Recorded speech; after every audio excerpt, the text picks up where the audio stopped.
Welcome to The Explainer. Today, we're going to dive into a really profound Korean Seon Buddhist practice. It's a method designed to go right up against the very nature of our minds to find a path to, well, enlightenment. You know that feeling, right? That sense that you're just stuck. You're pushing against something you can't see. You can't even name it, but you can absolutely feel it pushing back in your life. Now, this isn't like a brick wall you can just walk around. This is an internal barrier. And the wild part is, according to the teachings we're looking at, it's something most of us don't even know is there. But it's what can make us feel lost or anxious or even just afraid. Okay, so let's get right into it. Before we can understand the solution, we first have to get a really clear picture of this mental wall that the practice is designed to confront head on. Think about it. We spend our days avoiding chairs and tables, physical stuff we can see. But this mental wall, it operates totally unseen.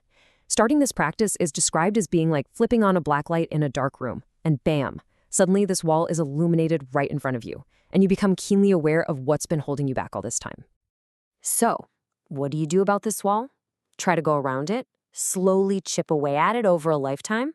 Well, what if there was a method designed to just go straight through it? This is exactly where Ganhwaseon comes in. Ganhwaseon is presented as a highest level kind of training, and for good reason. It's not about gentle, passive observation from a safe distance. No, this thing is engineered for a direct, powerful breakthrough into the mind's real nature. And this is where it gets really fascinating. See, our default mode is intellectual inquiry. We take a question like, who am I? And we break it down into little pieces.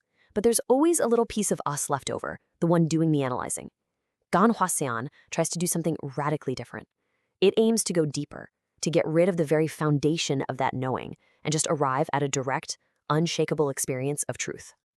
So, how in the world does this practice actually work? It's not simple contemplation, that's for sure.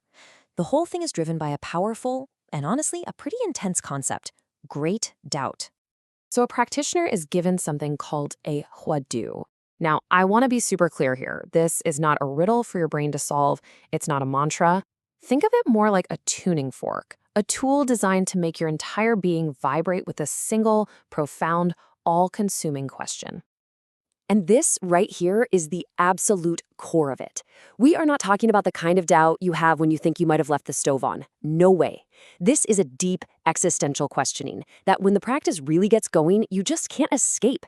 It becomes the soundtrack to your entire existence. And here's a huge pitfall: trying to fake it till you make it. The teachings are crystal clear on this.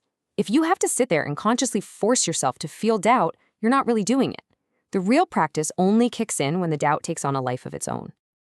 This is such a critical clarification. It is not about turning the Hwadu into a mental chant you just repeat over and over. That's just more thinking, more mental noise. The practice is meant to be a full-body, energetic inquiry, a state of being, not just a state of thinking. Okay, now here's a bit of a paradox, a real mind bender. To be able to sustain this intense, all-consuming state of doubt, you need an equally powerful foundation of the exact opposite: faith. And when you think about it, it makes total sense. I mean, you're intentionally plunging yourself into a state of profound not knowing.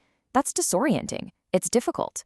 Without a deep-seated trust in the path, that the process leads somewhere meaningful, the intense questioning would just lead to frustration or burnout. Faith is the anchor in that storm of doubt. There's a brilliant metaphor used to explain this. Imagine you are desperately thirsty. We're talking lost in the desert thirsty. That's not just a thought in your head, right? You don't have to sit there and repeat water, water, water to yourself. Your entire body, every single cell is crying out for it.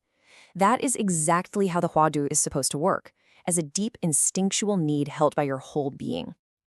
So, where does all this lead? How does confronting this wall, fueled by doubt and anchored by faith, get you to the ultimate goal of the practice? After hearing about such an intense, demanding path, it's a totally natural question to ask, right? Is this something just for super dedicated monks living in a monastery, or is it actually accessible to everyone? Well, the answer we find in the source material is incredibly powerful and hopeful. It uses this amazing imagery. Everyone, no matter who you are, has a small spark inside them. And just think about it. A single, tiny spark has the potential to burn down a huge field. In the same way, that little spark of wisdom inside you has the power to burn away the entire mental wall and all of its delusions. And that right there is the ultimate takeaway. Ganhwaseon isn't about adding something new to yourself or becoming someone different. The whole practice is a process of removal, of demolition. It's about breaking down that mental wall to finally reveal this brilliant potential that, according to these teachings, you already have. So we'll leave it there with a final thought for you to ponder.